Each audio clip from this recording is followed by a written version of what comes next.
Hey there, you're listening to the Girls Talking Life podcast, and I'm your host, Johanna. If you're like me, you love time with friends. I always leave feeling encouraged, inspired to try something different, or I've learned something new. So why not continue to grow even when we can't be with our girlfriends? We're not made to do life on our own, so in each episode of this show, I'll bring you a girl and her story to give you refreshing ideas to stir your soul. Let's walk this road together. Are you ready to talk life? Hi and Happy New Year. I am so glad you're joining us. I am excited to announce that new for 2019, we are now on Stitcher, Google Play, and Spotify, as well as iTunes. If you remember episode 3, Shala Johnson and I talk about the If Gathering and If Local. If you are in Central Ohio and want to join Shala on February 8th and 9th, registration is open now. ifcentralohio.iflocal.com for registration and details. This first episode of 2019 begins a series on women's wellness. We're going to talk about different areas of health. And in episode 7 with Lori Mercer, she talks about walking with her daughter through anorexia and how the word health is actually a buzzword for her and it can trigger a negative reaction. If that's true for you, please insert wellness. Where Julie and I talk about health or whatever is good for you, Lori also talks about the phrase a balanced approach. My guest today is Julie Watson. Julie is a certified health coach and life coach who helps women achieve greater health so they can live out their calling. She is also a newly published author, a counselor in training, and she's a wife and a mom from Vancouver, Washington.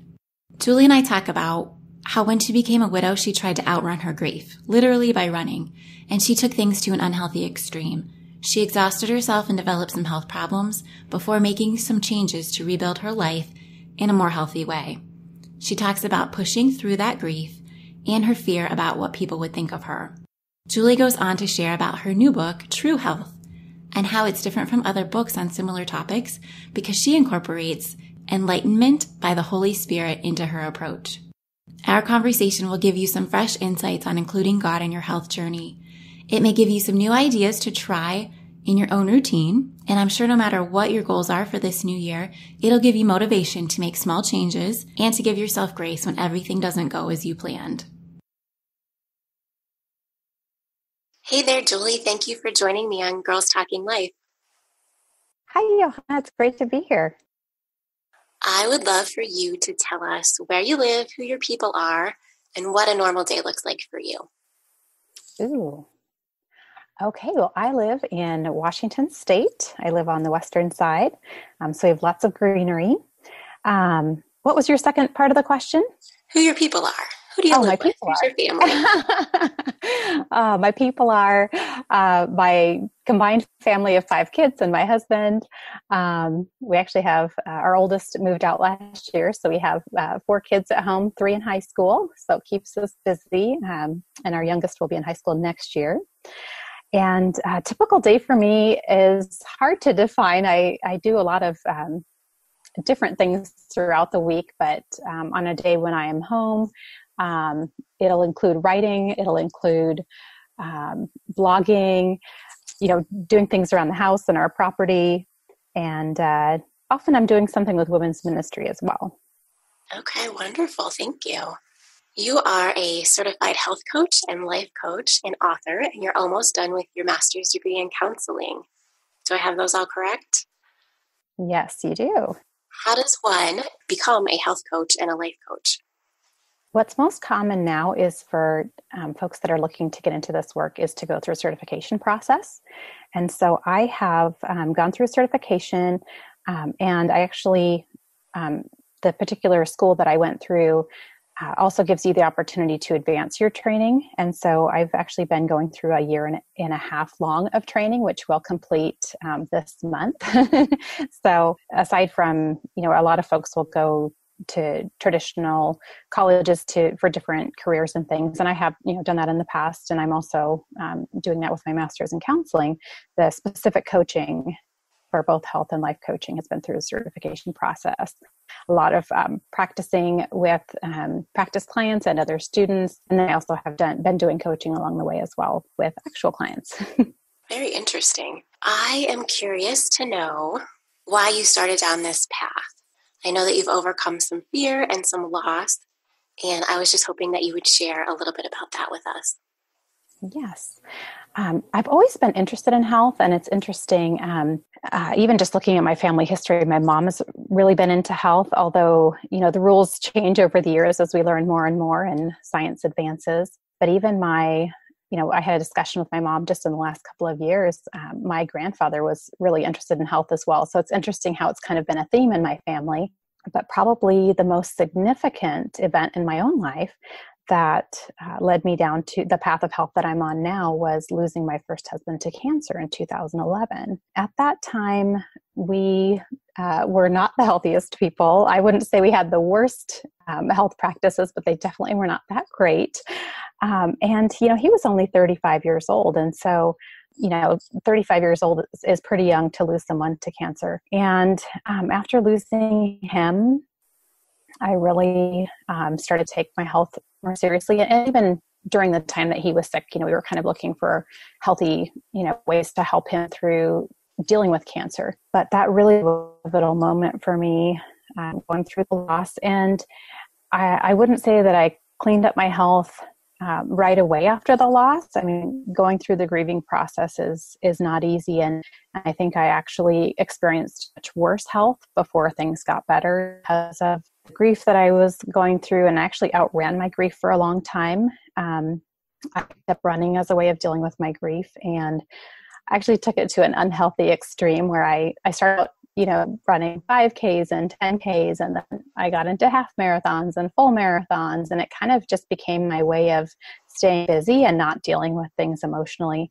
And so I wound up kind of burning myself out with all of the emotional and physical stress on my body. And I started having insomnia, adrenal fatigue, leaky gut problems, you name it. I had just a lot of stuff going on. And so not only experiencing, the sickness of my first husband, but then also going through a lot of physical issues myself, I kind of hit rock bottom. And that's when I started to look to God and start saying, okay, I know I have to start over here. Let's, how do I do this? And I started to rebuild my health from there.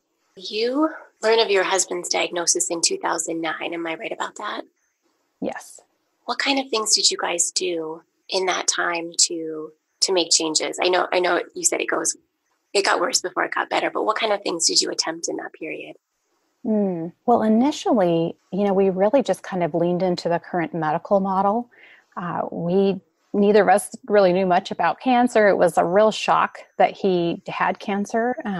And his was a very aggressive form. We were told that had he not caught it when he did, he probably would have had about a month to live when we got that initial diagnosis. So at the beginning, we really were just looking to the doctors for answers. I think it wasn't until we realized that after months of treatment with chemo and radiation, and then a recurrence of the cancer, coming back full force, when we thought, okay, this stuff isn't working. What else can we do? And we started looking at, foods that he could eat and things. I started looking at cookbooks that helped with, fighting cancer. So we started looking at things that way. But I think at that point, it was probably already too late to have made much of an impact. And of course, you're so scared that the cancer was so aggressive that we were scared of stopping any of the treatments that we were doing through traditional medicine with our doctors. Sure. Yeah. So then you went on to, during the grieving process, you took it to the other extreme with your exercise, it sounds like. Yes. The running. And how do you balance that now? Like, how do you know what is too much and what is not enough? That's a great question. Yes. So initially when I first started running, I actually started running when my first husband was sick. I just kind of found that it made me feel good. I mean, you get the endorphins. We had a treadmill at the time so that, if I couldn't leave him, I could, get on the treadmill and just kind of get, the emotional high, get some of those good feelings going. And that kind of helped me during time. But then, yes, I did just, how you think, a little bit of something's a good thing. I should do a lot of it. So right. That's kind of what happened after he passed away. I just, I enjoyed the social aspect of it. It does the endorphins do help. You do feel better when you're moving regularly. But then it kind of just became really competitive, and I started doing more and more and more. And I had to take a break from it. I mean, I started feeling so terrible with the leaky gut and everything else that I couldn't run and really feel good anymore. And so I had a couple of years where I didn't really run much at all. And I've just started again in the last 2 years or so to run. And now I just really make sure that I listen to my body. And if I have days where I'm just not feeling it, I may not run. I may do yoga instead. I may walk instead, or I might still go out and run, especially if I'm meeting up with a group, or, I have an accountability buddy that I run with. If we already have a meeting scheduled, I just won't push myself really hard. So right now it's really my way to find balance has really just been to listen to my body. So you went on to become a health coach and a life coach, and you say that you overcame fear and you ended up writing a book, which just came out in October. Yes. Tell me a little bit about that. Yes. I have operated from a place of fear for as long as I can remember. Always, kind of worrying about what people think of me, worried that with this book, God has been telling me to write for so long. I mean, it's been over 10 years. I remember somebody asking me all those years ago, if money were no object, what would you do? And I've always said, I'd love to write. But I think one of the things that kept me from writing was this, fear of what would people think, or what if my words got out there and people hated it, or there's all these things that are wrong, whatever could come against me. Scary to put yourself out there. Yeah. Yes. And even just, being more visible as I'm trying to grow my business, through social media and things like that. It's, it is very scary because you're, even though it may just be a picture or whatever, it can feel like a rejection of you if it's not well received. Mm-hmm. And so, I just feel like God has really grown this process. And over the last few years, probably the lowest, scariest part for me was losing my husband and thinking, okay, I've kind of lost my security blanket. This is it.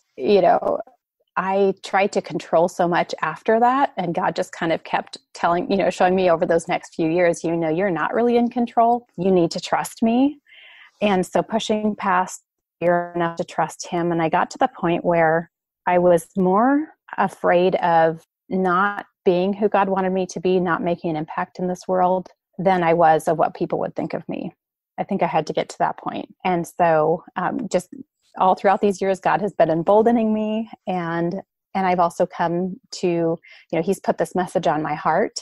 And so I do feel like this is a big piece of this message in my book, is a big piece of what he's wanting me to bring to women. And I do have a special place in my heart for women. I think that's definitely a part of his calling on my life, is to work with women. That's something that we share in common. Yeah. So your book is called True Health, and it is directly targeted toward Christian women. And I'm really interested to know how your message and approach is different from someone who comes from a non-religious background. Yes. It's interesting because I had the book mostly written, just focusing on sharing what I know about health, physical, mental, emotional, and some spiritual.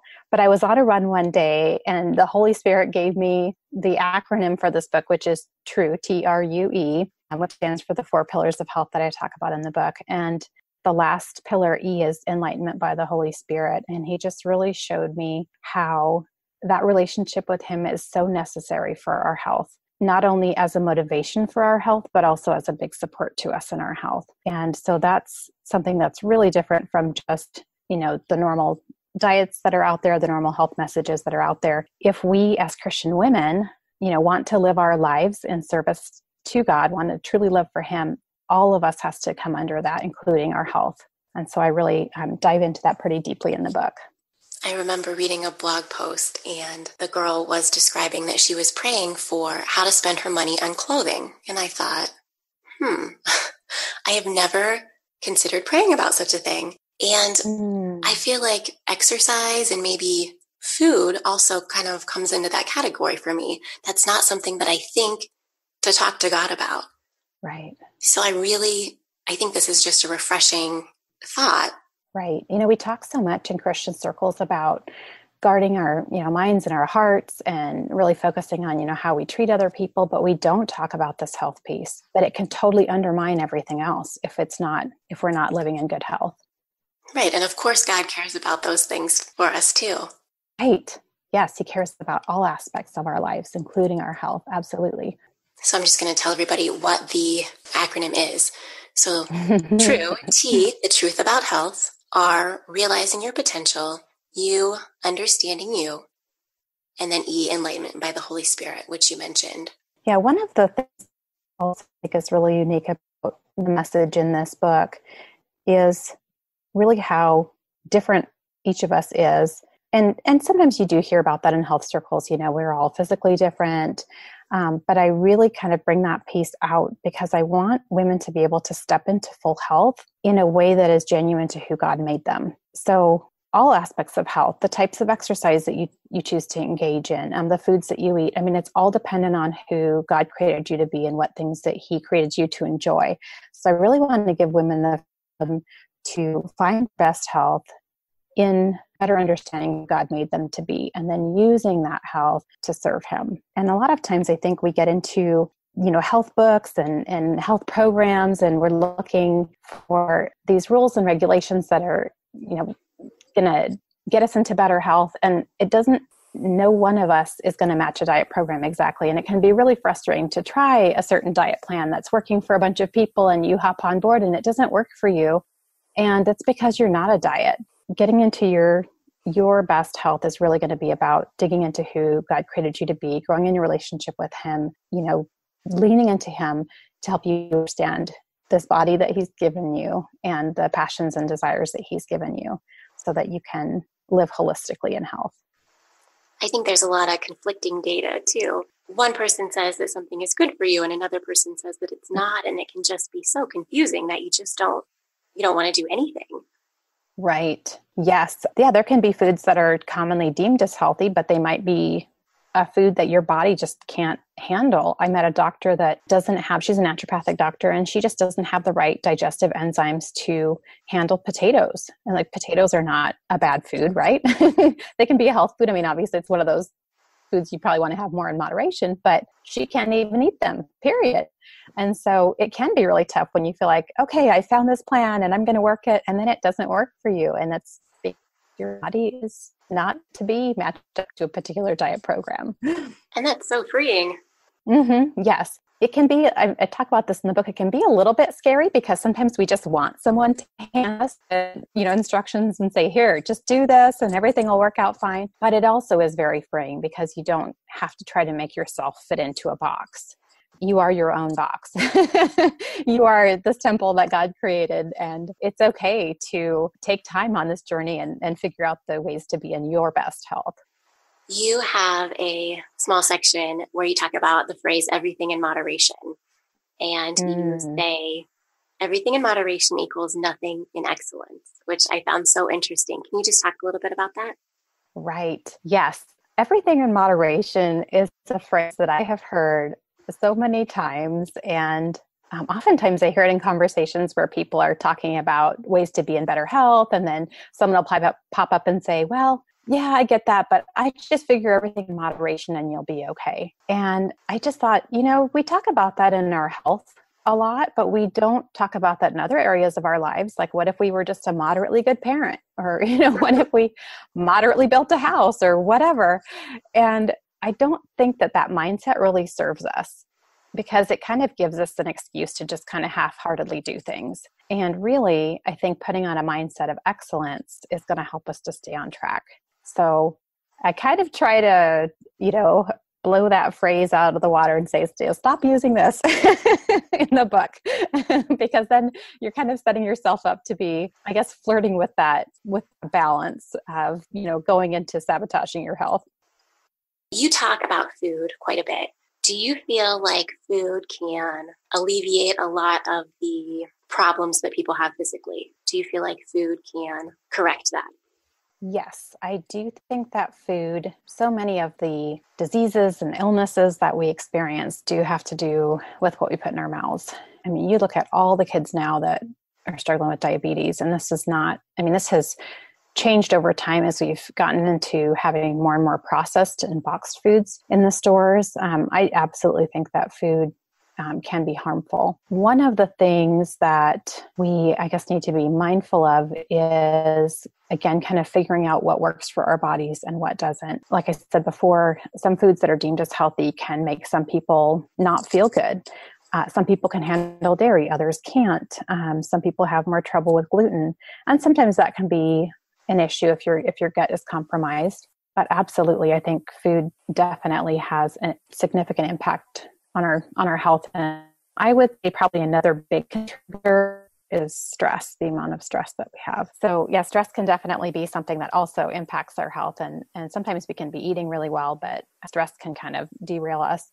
But I do think that food is really a key piece of whether or not illness is going to manifest itself in our bodies. And I hate to say this, but sugar is probably the number one offender. Yeah. When it comes to developing illness. It's very inflammatory, and we just have so much of it in all of our foods, especially in foods that we might, wouldn't even think that sugar would be in, like chicken stock or things like that. You look at the store and there is sugar in it.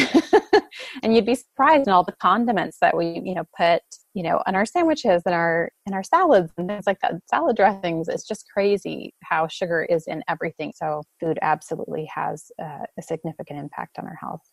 You have some different recipes in the book, and one thing you talk about is fatty coffee, which I'm so excited to hear more about. Can you tell me what that is? Yes. So a fatty coffee is what it sounds like. It's coffee with fat in it. We have been, I remember the craze of the 90s where everything was like, we have to get fat out of our foods. Let's do low fat and non-fat. And really that isn't the healthiest way to go. You just want to be careful about the sources of fat that you eat.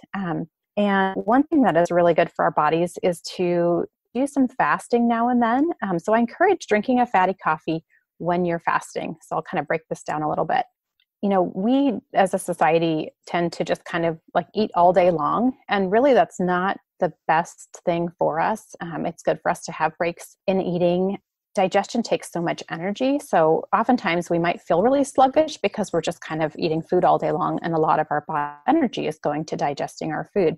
So one of the things that I encourage in the book is, trying to maybe do a mini fast when it feels good to you, where you just kind of extend the amount of time that you eat from dinner time at night one night to when you eat breakfast the next morning. And if you want to kind of stretch out the amount of time that your body goes and stays in this fast, you can have a fatty coffee. And if you will actually allow your body to stay in a fasted mode, because fat doesn't really affect the insulin levels in your body where, eating protein and carbohydrates does.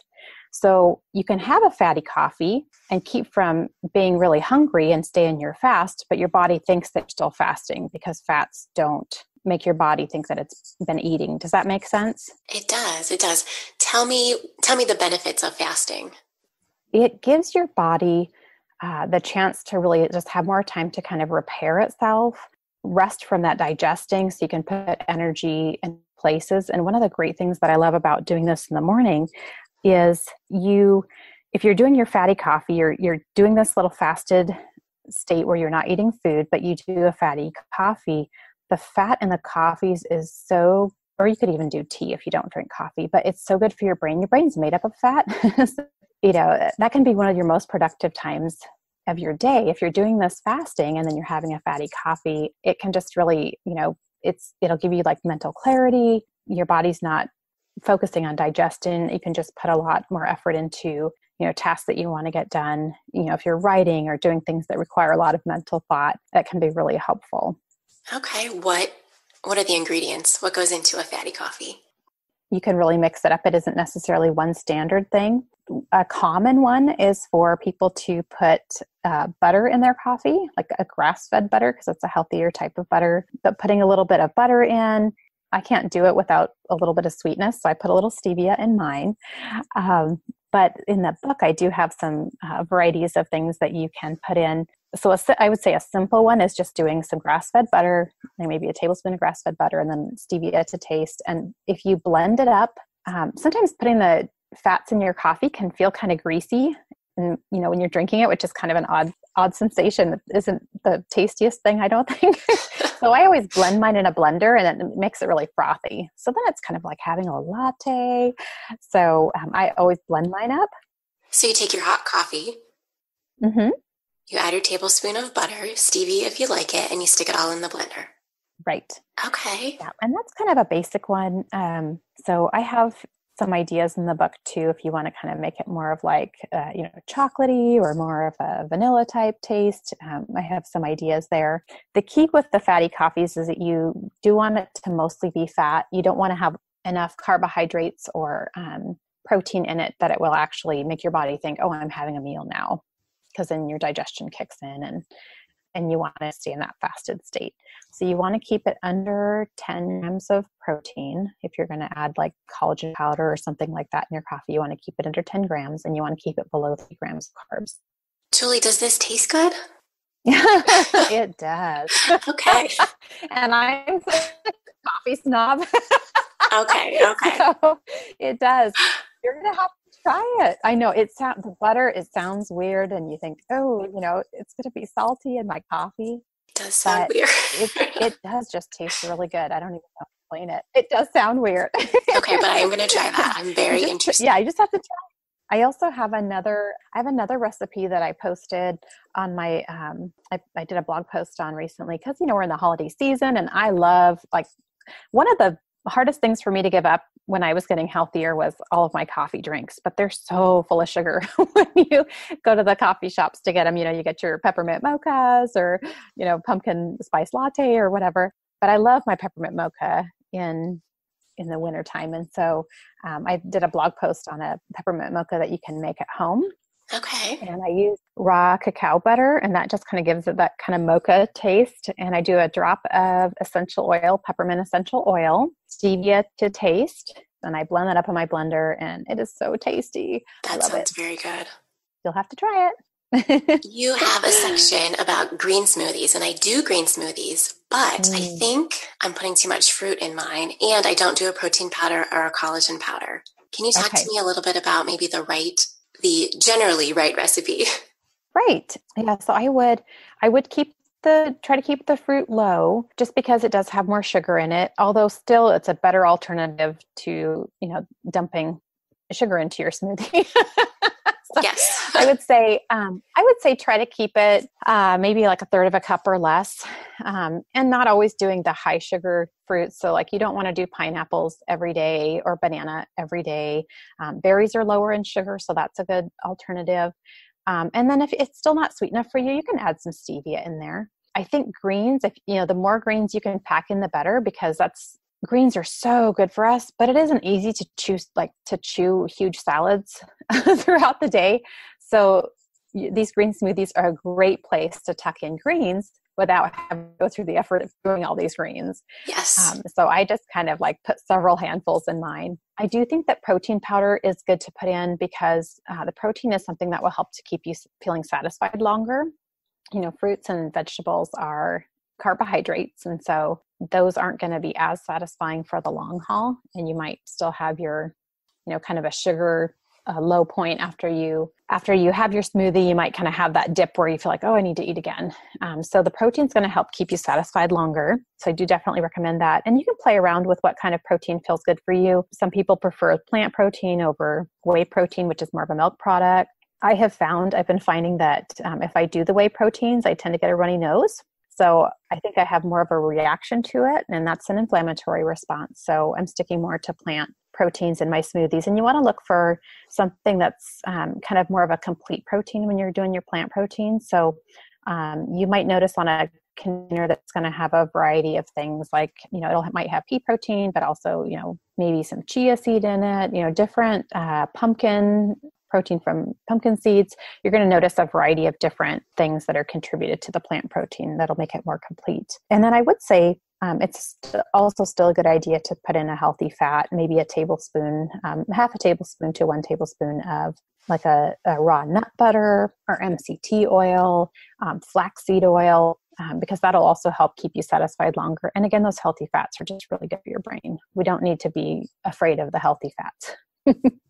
Okay, that is so interesting. So I do some of the things that you mentioned in the book, and I've heard of some of the things you mentioned in the book, and I love that you have it all in one place because that's just so useful. My question about food is, do you include your kids in these changes that you've made in your life? That is a great question. Yes. My husband and his kids were very used to eating in a different way, a very different way. Lots of prepackaged foods. And so it has been difficult for me to completely break them of that, but I just try to make sure. And also I think when at their age too, they're all mostly in high school now. If you try to go and enforce something, especially at this age, they're going to be very resistant. I think it's a little bit easier with younger kids to kind of turn the tide. So I just make sure that I model it. I have it available, try to make healthy substitutions. If they're used to eating a particular, like let's say a chicken and rice casserole, I try to swap out if they love that and they're used to having it with the Campbell's cream soups, I swap it out for healthier cream soups. I'm using brown rice instead of the white rice. I'm sneaking spinach into the dishes. So I am trying to make those healthy changes without it being so big that they're going to be resistant to it. That is a challenge when you're coming into a household that already has an established way of eating. Right. But I would say, make it available. Some of my kids may not try something the first 3 or 4 times it's there, but then they might eventually, and they're eating healthier things now than they were when I first got married. Okay. All right. I know for me, I have one daughter who will do the smoothies with me. My other daughter turns up her nose. I'm buying my own bread. The rest of the family doesn't like the sprouted bread, and just trying to figure out how to incorporate that more for them so they're eating healthy too. So this episode here will air in the new year. It will be 2019. So Happy New Year, everybody.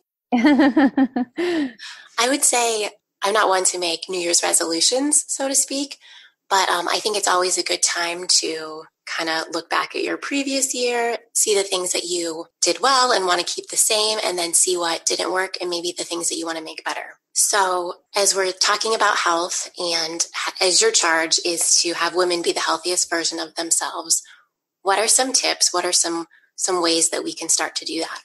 I would say probably the best mindset to have as you go into a better health and you continue on your health journey is to just realize that it's a process, it's a journey, and that it's okay to just make small changes over time. I think a lot, especially with New Year's resolutions, we might make all these lofty goals, we're going to change everything. And then 2-3 weeks later, we can get really discouraged because things aren't falling into place. Sure. And it's okay to make small steps, aim for just 1% improvement every day as you go along, and realize that if you make the choice that you wish you hadn't later, or you fall off track, it doesn't have to be a relapse. You don't have to throw the towel in. Oh, it's all over. Let's bag it. No, use those opportunities, use those instances to just get curious. Hey, isn't that interesting? A whole bag of cookies. Okay, what's that about? And it doesn't mean that now you have to always eat bags of cookies. You can use that as a way to just get curious about what is it that I'm really needing right now and what would really serve me, and then start over again. And that's okay. So just kind of keep that in mind as you go through. And then just specifically some things that I think can be really helpful on our health journey. Number one is quiet time. We have so much bombarding us all day, and we have so many messages telling us who we should be, what we should look like. I cannot stress enough how important it is to get quiet time. And as a Christian, how important it is to have quiet time with God. If you can do it first thing in the morning, even if it's just 5 minutes, it can totally set the tone of your day. It can put you in a better place emotionally, mentally, so that you are making better choices during the day. So, our brains need it. Our brains aren't meant to be bombarded all the time and have, multitasking all day long. So if you can get the quiet time, I would say that's one great thing that you can do for your health. Another thing, I already touched on this, is to try to avoid or limit your sugar, especially the white table sugar. If you want to have sweets, and we all love the taste of sweet things, try to use some healthier alternatives, coconut sugar, pure maple syrup, raw honey. There are other alternatives to sweetness, but if you can watch your overall sugar intake, that's going to be the biggest needle mover. It also is great for keeping your emotions more stable. A lot of people, I think, understand that when we eat sugar, we kind of can go up and down on the sugar roller coaster. We're tired and then we eat sugar and we're more energetic and then we crash again. But I don't know that people realize how much our emotions go up and down with that too. So really avoiding sugar isn't, good for us, just good for us physically. It's also good for us emotionally and mentally, I would say, because your emotions can sure make you think all kinds of thoughts. Yes, yes. So limiting sugar would definitely be another tip. Another I would say is movement is so good for you. So find a type of movement that you enjoy. Maybe you don't like running like I do, but maybe you really enjoy walking. Maybe you enjoy spinning. Get some movement in every day.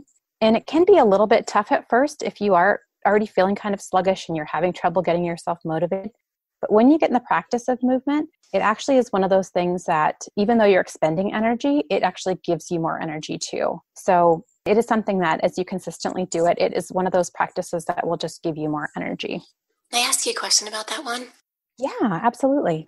How do you determine if you are tired because you need to work out and get more energy, or if you're tired and your body needs to rest? I don't know that we know for sure. I don't know that I always can tell for sure. But what I will do is, let's say on an energy scale of 1 to 10, I'm like feeling my energy is a 5 today. And I have a training run on my schedule, or I have some sort of exercise on my schedule that I was going to do, and I'm feeling at an energy level of a 5. I just do not want to do it. I will still maybe go ahead and do the exercise, but I will not push myself to a level 10. So if it's a run, I might just do a jog or a walk. If I was going to do like a really extreme form of yoga, I might still do yoga, but maybe a gentle yoga. Does that make sense? So you're kind of meeting your body where it is, and that still is going to help you overall to have more energy. Okay. Yeah, sometimes I use that as an excuse not to exercise. Oh, I'm tired. My body must need rest. But right. In reality, it's probably that it needs more. Yeah. So I would say, and it's hard to know. There are so many things that can affect the way we feel, hormones, what we ate the night before, whatever it might be. But I would just say meet your body where it is that day, and maybe don't avoid movement altogether, but just meet it with the type of energy that you have for that day. Thank you. And I would say, I guess one other health tip that I have, there's so many that I could go into, but these are just some that I'm, thinking of that I think have been really helpful for my clients, is, don't be afraid of fat. Eat the good, healthy fats. They'll keep you satisfied longer, and they're really good for your brain. They're good for, your skin and your hair and everything too. So, don't be afraid of having good quality, healthy fats. So so quiet time, limiting your sugar. And I would say at all costs, avoid sugar alternatives like the artificial sweeteners, any of the pastel packets. None of them are good for you. They're all neurotoxins. Actually, white table sugar is better for you than those are. So okay. Do not use those if you can help it. But then just limiting your overall, it's going to help you to feel better. It's going to help you to release weight. So that definitely is a tip. Movement and then healthy fats. All right. Thank you. Be gentle with yourself. Give yourself grace to figure it out. It doesn't have to be perfect. Just kind of, if the scale fluctuates here and there, that's okay. Look at the overall trend and just consider, the small victories every day too. It isn't all about weight. How are you feeling? How are you sleeping? So give yourself grace to figure it out, and just that, small, steady steps in the right direction. Thank you. That's really helpful. Julie, where can people find your book? My book is on Amazon and on Barnes & Noble. The title is A Woman's Guide to Loving Her Body, Loving Her Life, and Loving Her God. Julie's website is thetruehealthlife.com. She's also on Instagram at true.health.life and on Facebook at thetruehealthlife. Do I have all those correct? You do. Okay, great. Julie, what are your favorite 5? Anything you're wearing, loving, eating, listening to? What do you have for me? All right. This is fun to think about. It's so hard to limit because I've been really focusing on trying to find just the little joys in life. There are so many little things, but these are definitely 5 things that I'm enjoying right now. I have discovered some jeans that I love, silver jeans, the brand Silver. Mm. I'm a really hippie gal. um, so finding the right fit in jeans is not always easy for me, but I'm loving my silver jeans. They have great stretch. You can get them in a couple of different lengths, which is nice, on the shorter end, and I'm not on the taller end. So I am really enjoying those. Is there a style on those jeans that you're recommending? I like the boot cut. For me, it helps to balance it out because I do have the hips to also have a little bit more of the flare at the bottom. Right. You see my hips in a straight leg. Although I'm embracing it because I know God gave me these hips. That's right. Another thing that I am loving right now, I feel like, doing makeup is self-care. I enjoy doing lipstick is a big thing for me. I don't always take the time to do it. I do a liner and the full lipstick and everything, but in a quick pinch, I love, I've been using the lip gloss that Young Living makes, the Young Living Essential Oil Company. They have a new makeup line called Savvy Minerals, and their lip gloss is super smooth. It feels really good on. So I love to just have that in my purse and just put a little on before I go into a meeting or, go out with my husband or whatever. So I'm loving that. That sounds good. I am really enjoying my Amplified Bible. It's a classic amplified version of the Bible. My husband got it for me. It's the Joyce Meyer Everyday Life Bible. And even though I've read a lot of the stuff before, the Amplified just really breaks down definitions of words. And I feel like so many of the passages are just they have new life and new meaning for me. And I just love it. So I'm loving that. I found a new yoga channel recently on YouTube, and it's Caroline Williams Yoga. And she does it's Christian yoga. She does devotionals. She'll start out with devotionals and then keep reflecting back on the devotional as you're going through the moves. And I'm looking for yoga every day now. I'm doing that with her. This is so number 5 is something that I discovered has been really great to add to my diet. And it's a liquid mineral drops, and it's made by Body Ecology. It's their ancient earth minerals. And I just find that when I have that in my water a couple times a day, and it doesn't have any taste to it, so it's not going to taste weird. It does make your water look brown, but it just gives me a lot more energy. You're just getting these great minerals in your body. And I think if you have issues with, I struggle sometimes with adrenal issues and also thyroid, it has been really helpful for me to have more energy to be drinking that. So that's my number 5. Okay. Do you talk about that one in the book at all? I'm trying to remember if I do. I don't think that I mentioned that one in the book. So I do plan on, as I learn more, doing revisions on the book. So We'll have to link to that. We'll link to that. Yes. So I'll definitely keep on adding it to my list of favorites in the book. So yeah. All right. Thank you for giving us those. And Julie, thank you so much for just openly sharing about how you overcame your fear and your loss. And I appreciate that you're willing to be used by God as an encourager and a teacher for women. I think that's so important, and for us to be the healthiest versions of ourselves. I know a lot of people are going to benefit from your message and from your book. So thank you. Thank you. And I just love that you have this space where, I've been listening to your podcast interviews, and I just love that you have the space for women to share their stories and encourage and uplift each other. And I think it's so great to be able to listen to these interviews and, feel like we're not alone. We're all dealing with something, and we can all learn from each other's stories. And I think it's so great that you have this place for us to do that. So thank you. Thank you for that. I'm enjoying it so much as well. Good. All right, Julie. Thanks so much. Thank you.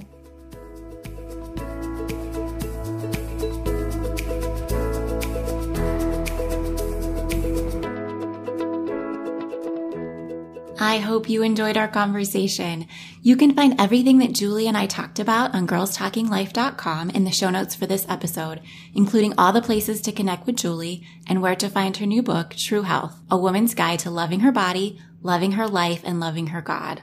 Also, be sure to follow Girls Talking Life on Instagram and be watching for a giveaway of Julie's book. I wanted to let you know that I tried the fatty coffee this morning. I took my black coffee, I stuck it in the blender, and I added 1 tablespoon of grass-fed butter and blended, just like Julie recommended. And it was so good. She was right. I couldn't believe it. It tastes like a latte. I don't do any sugar, so I didn't add the stevia, but oh my goodness, I felt like it was such a treat, and it did sustain me for longer than just a plain cup of coffee. So thank you, Julie. That was so helpful. If you like what you're hearing on this podcast, please consider leaving a review on iTunes or sharing the show with a friend. Thanks so much for your support. And don't let the conversation stop when the show is over. Share your stories and start your own conversations with the girls in your life. Thanks for tuning in.